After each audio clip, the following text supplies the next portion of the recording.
Hello and welcome to The Stack. For this week's show, I speak with the team behind Reporters magazine from Ukraine. Also a very cool film title from France and a new travel publication based in Dubai. Enjoy the show.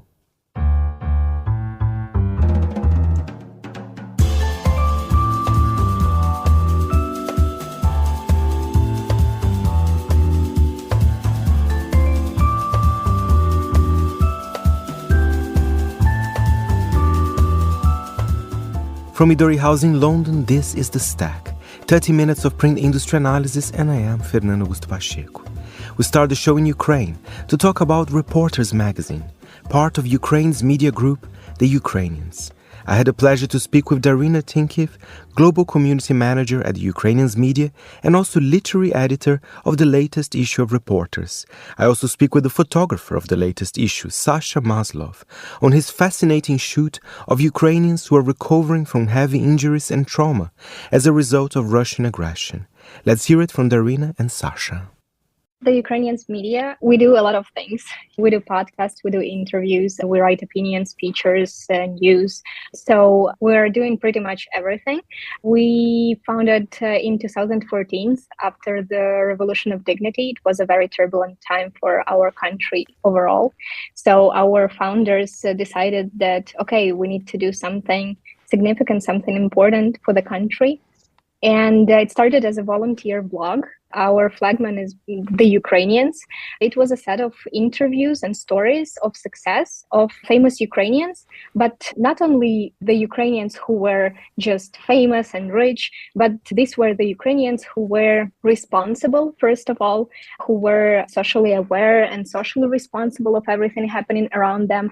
And by this set of interviews, our founders were trying to tell people that success is not only about money, but it's also about reputation, first of all. It's also about responsibility for your country. So that's why it's called The Ukrainians. And how did the group had to change after the Russian invasion? I'm sure, it impacted journalism all across the country, but I'm curious to know how you guys had to restructure it. Well, it's very much switched to documenting the events happening around us. It was a turning point for reporters. Reporters, it's a branch of literary reportage inside of the Ukrainians Media.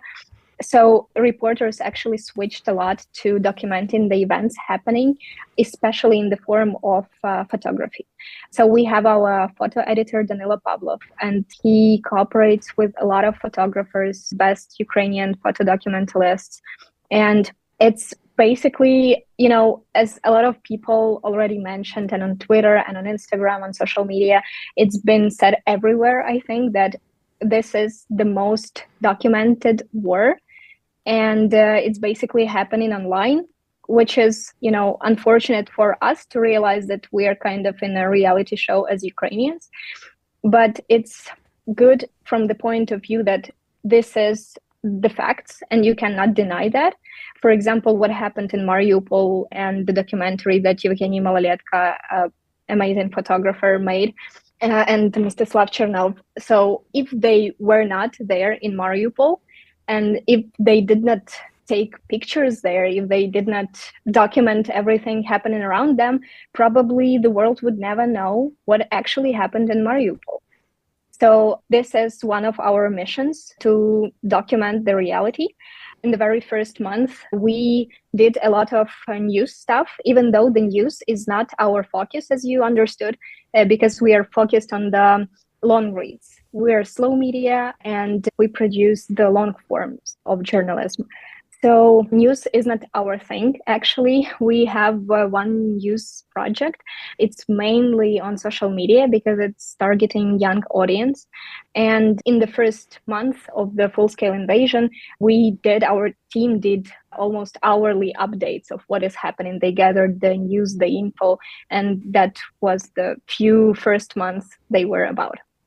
And I'll bring Sasha here, who actually shot the latest issue, which was kind of special on 10 Ukrainians that are recovering, from the consequences of the war.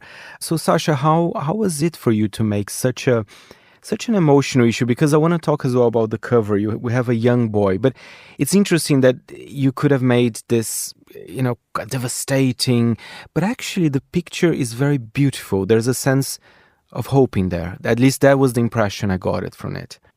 It was a huge honor to work on this magazine with a great team at the Ukrainians and the Reporters magazine. The stories from the special issue are dedicated to recovery and help as well. There are stories of surgeons, doctors, psychologists, and all their work is incredibly important. There's a huge mental toll as much as physical toll, and a lot of Ukrainians who are recovering from trauma received as a result of war.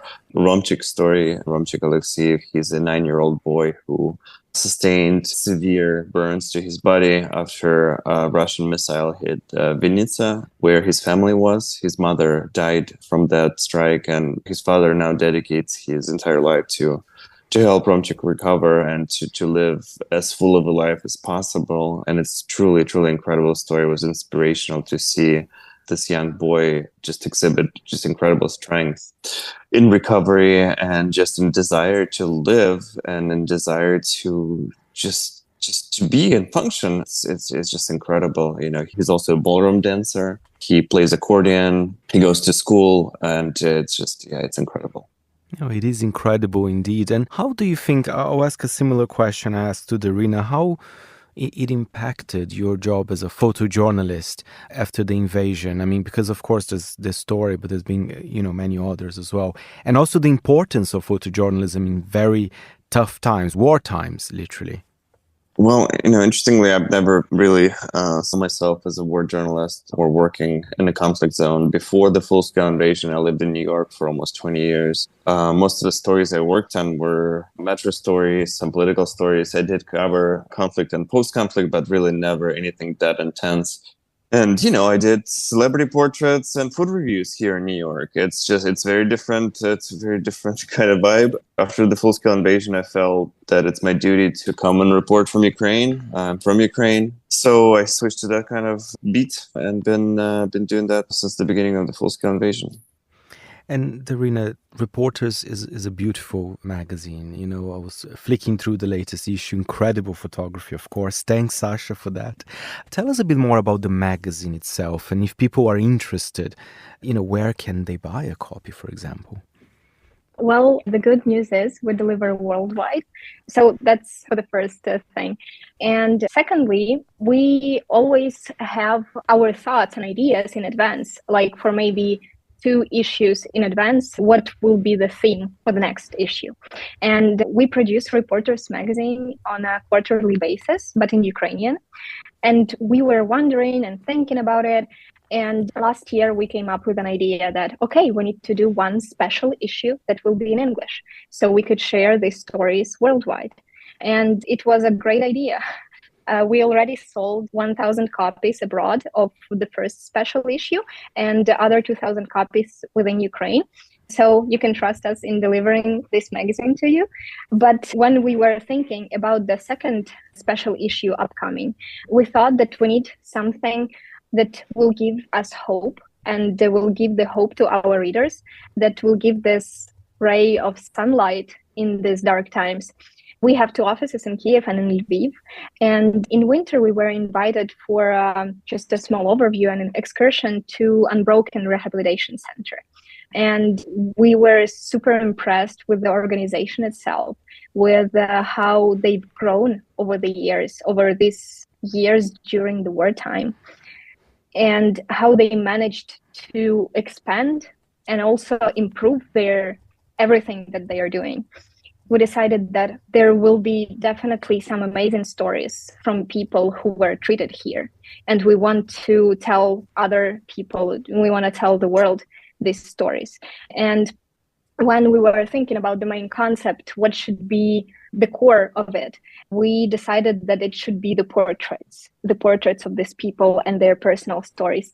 And when Danilo, our photo editor, heard about it, he said, if it's about portraits, that should be done by Sasha Maslov. Then that's how Sasha came up. So lucky us, Sasha was in Ukraine at that time. He agreed to cooperate. So that's nice. And that's how it all turned out. And Sasha, you mentioned that, you're used to portraits of celebrities, maybe politicians, but you're dealing here with people that perhaps haven't been photographed before and, they're injured, they've been through a lot.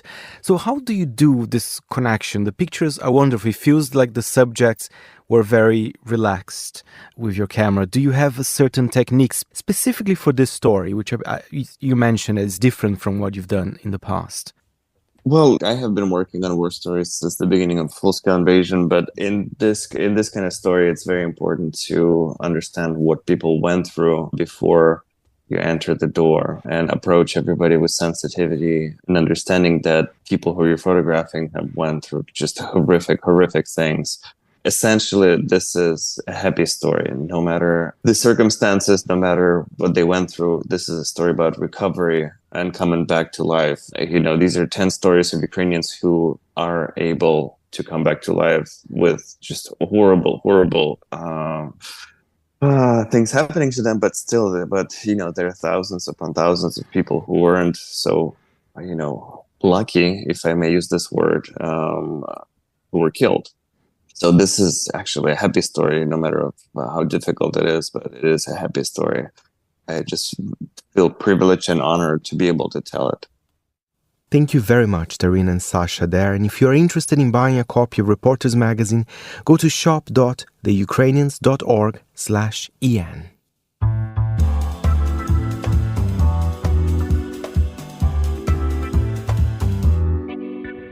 And now I had the pleasure to welcome Isabella Craddock to our studio to talk about Near and Far, her new print travel publication based in Dubai, aiming to offer a Middle Eastern perspective to the world of hospitality, with stories that range from the art and craft scene in Palestine to Dubai's latest hotel openings.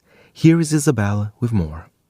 This is my first baby. It's been a real labour of love, but it's worth it. I've worked in publishing for over 10 years now, so was in London for 8 years, moved to Dubai. I've been there for 4 years. So worked at Hearst, Condé Nast Traveller in Dubai. So yeah, love publishing and want to keep it alive. And I mean, as you do, everyone does listen to the podcast. So yes, it's my first baby. And you are in a very exciting place in the world because, of course, there's been some difficulties in making magazines and in general, but I feel in Dubai there's a certain energy there, right? I think there's definitely space for a magazine like yours. 100%. So, I mean, Dubai kind of basically has two big publishing houses. You have Motivate and ITP, and they basically license a lot of, the ones that we know in the West. So, Grazia, GQ, Traveller. And there's not really a massive independent publishing scene there, as far as I know, English speaking. Arabic, there are a few Arabic titles, but it's mainly these two big publishing houses and licensed publications. So there's very much a space for these homegrown independent niche titles. And even since launching Near and Far, other people have now started to launch. It's kind of been a little bit of a catalyst in itself, which is amazing, kind of creating a little independent publishing space in, Dubai and also the Middle East.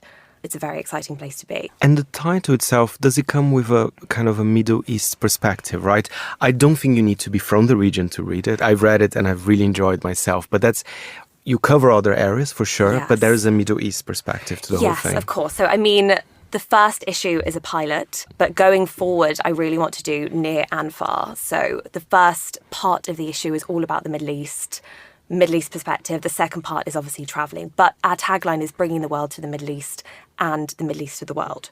So you can pick it up anywhere in the world and read about the Middle East. If you're a Middle East traveller, you can see where you want to go. So it's with the Middle East eye and aimed, ideally at people who live there because it's very relevant to that market, but anyone can read it. And I want, every issue to be very evergreen and that anyone can pick it up in the world.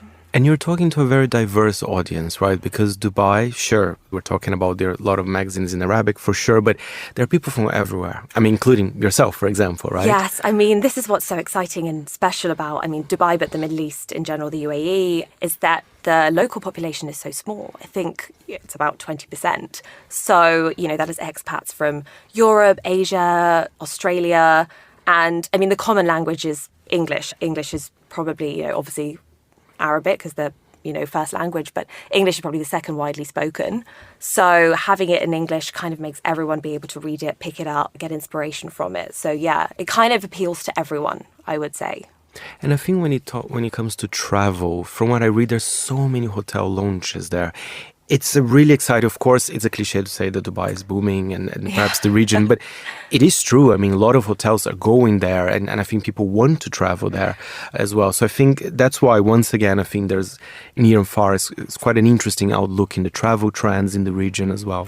Yeah, I mean, the region is booming. Dubai alone, I mean, in the last 2 years, so many new incredible hotels, one and only Zabil, the Lana Dorchester collection, countless, but also, Saudi Arabia is basically having this complete 180 Vision 2030, all of the hotel brands opening there, the Giga project. So it's a very exciting space for travel and tourism, obviously as a destination to come to your year-round sunshine, safety, beaches, mountains. On a side note, I try and kind of dispel the camels and the desert dunes. And, there's so much more to Dubai in the region. But also, for the Middle East traveller, people, Dubai's in the centre of the world. And from Dubai Airport, I think you can reach, gosh, don't quote me, but it's a huge percentage of the world within a 6-hour flight or something like that. And people love traveling. People are always away. People have more disposable income. So it's normal to kind of hop on a flight for a weekend and go to Zanzibar or Maldives or India, and which is not as much of a thing in London, right? You have your holidays. People plan months in advance. Dubai is very, let's just get on a plane and go here. Let's just book this hotel. So it's very exciting. Yeah. That's incredible. And let's look at some of the highlights of the new issue. And I loved how diverse it is. There's an amazing story about Palestinian art, but then you go to all sorts of countries. And you're right. I didn't feel this image just like Bedouins in the desert, which is absolutely fine, by the way. Very nice. But yeah, they're there. They're there. But you try to avoid the cliche as well. Yes. Perhaps give us some of your highlights from this kind of pilot issue, but beautiful, right? Yeah, I mean, I'm so glad that you said that. I really wanted to obviously address what's going on in the world, and it's a very important thing in the region, obviously. So to give this nod to Palestinians in the diaspora and talk about them in a positive light and what they're doing, not related to a conflict or what's going on, but, to show what they're doing around the world. So I did love that story and interviewing the Palestinian artists that were doing the exhibition in London. And yeah, basically spotlighting what the Middle East has to offer beyond this kind of preconception. So Qatar is such an incredible country and destination for culture. They have amazing museums, incredible, exhibitions, cultural calendar, Qatar creates. So I really wanted to do something about them and what they're doing. It's very visual, the magazine, and, I do it on a limited budget, so I'm trying to be very resourceful all the time. So, I mean, one of the features I did was basically a collection of just incredible, stunning images of the Middle East that aren't stereotypical. So, you're seeing the mountains, you're seeing the funny, you're seeing women surfing in Morocco. I'm trying to dispel these stereotypes that it's this, very conservative place and it's just dunes or on the flip side, glossy hotels and Ferraris. So you want to show, what I'm trying to show is this authentic side, that it's safe for women have a great, all these various things. So that is what I was trying to do with the first issue, with a lot of features, and with what I will continue to do going forward. I love that, this kind of dispel the stereotypes. And if I may ask, I mean, because there is a little bit of the stereotype of being a conservative region, and you are a woman, yes, founder and editor of a new title, of course you might have to be attentive to certain sensibilities as well.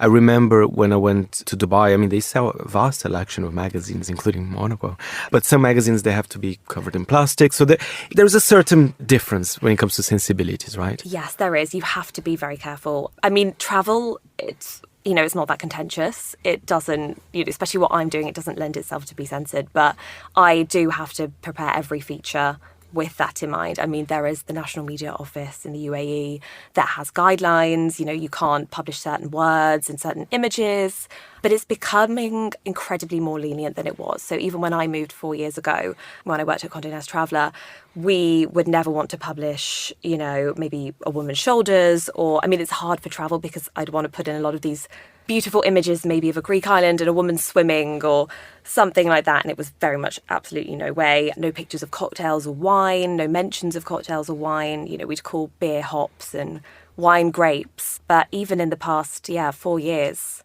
it's now changed, and that is all kind of becoming the norm now. You can do all of that. So yeah, no, it's very positive. The country's amazing. It's very accepting, very open to change, very dynamic. So yeah, it's a great country to publish in, I think, yeah. And what's your ambition to the title? I have this beautiful first issue in front of me. How often do you want to publish, and how can people follow the world of Near and Far? Yeah, so, I mean, we're a website as well. So we were a website for about 16 months before I put out the first issue. So growing the brand, establishing the name. The website is, just nearfarmag.com. It is guides, SEO articles, your handy travel book of everything you need to know about the Middle East, but also travel trends that are very relevant to the Middle East reader. So if you're coming to the region for the first time, or, your 100th time, you can find all the best recommendations and places to stay and things to do.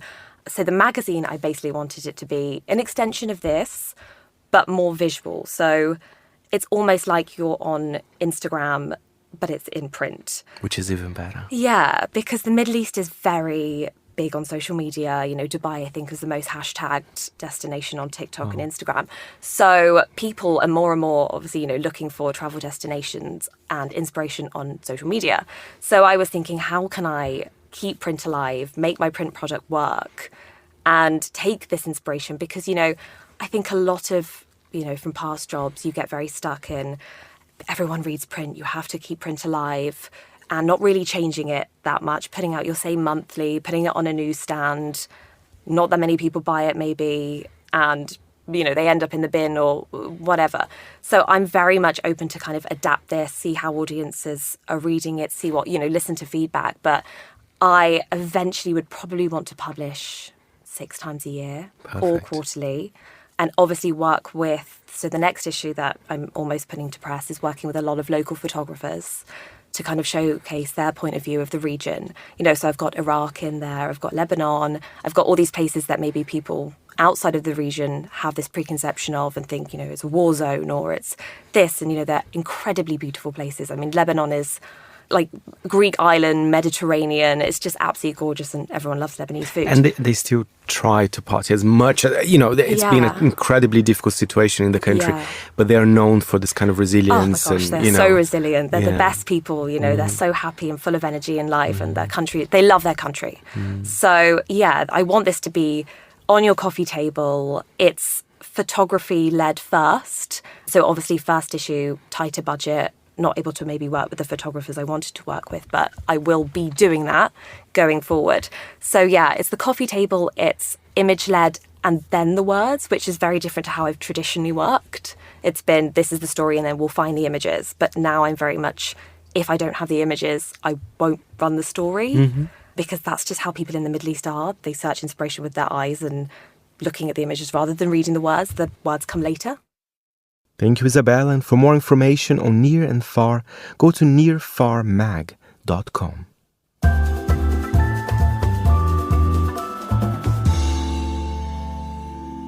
And for nearly 10 years, La Septième Obsession has been producing magazines from their offices in Toulouse, in France, with their pages devoted exclusively to film. The recently published summer edition is magazine number 54, and it has a scintillating thematic focus, eroticism, with essays topics ranging from pop culture figureheads to obscure low-budget indies. The French-language magazine reaches a wide readership consisting of all manner of francophone film lovers. From Midori House, Monocle's Rory Jones spoke with Thomas Aidan, La Septième Obsession's publishing and creative director. I have a fashion magazine called Silhouette, and also a cinema magazine, La Septième Obsession. Next year, it will be 10 years of the magazine. It's a big step, actually.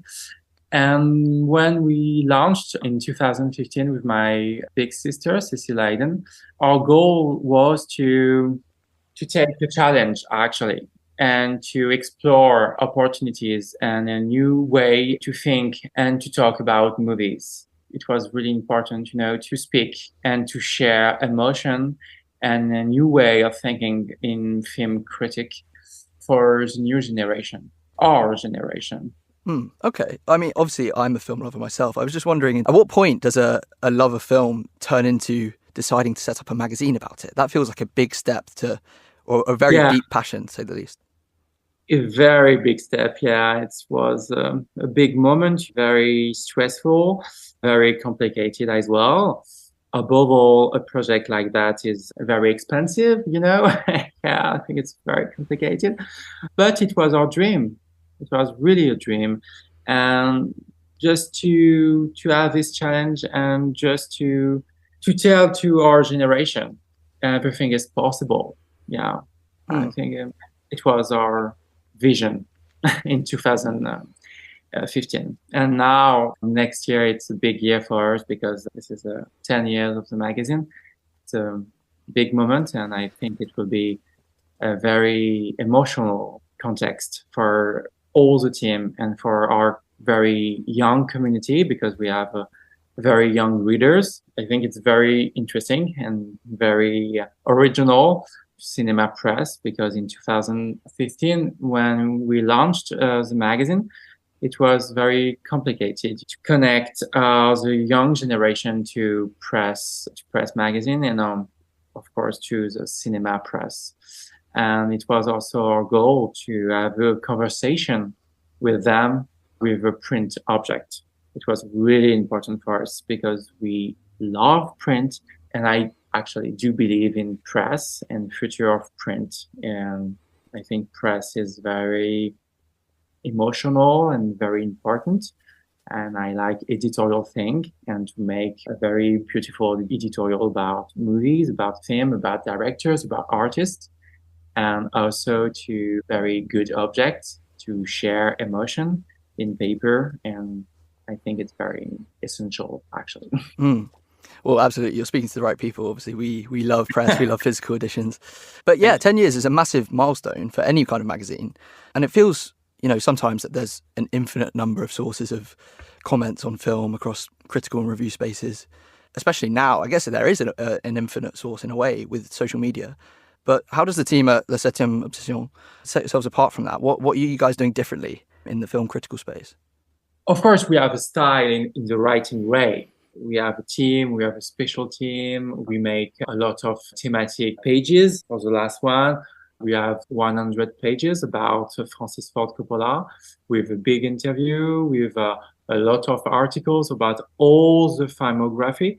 And I think it's very important. But the very, very different thing in La Septième Obsession than the others magazine or than the others website or social media. Yeah, I think it's about the cover, about the style, the design, the paper, and all these things, because I think the more important thing in the way to create a magazine like La Septième Obsession, it's about fetishism, and emotion. And the great filmmaker Samuel Fuller said one time, in one word, emotion.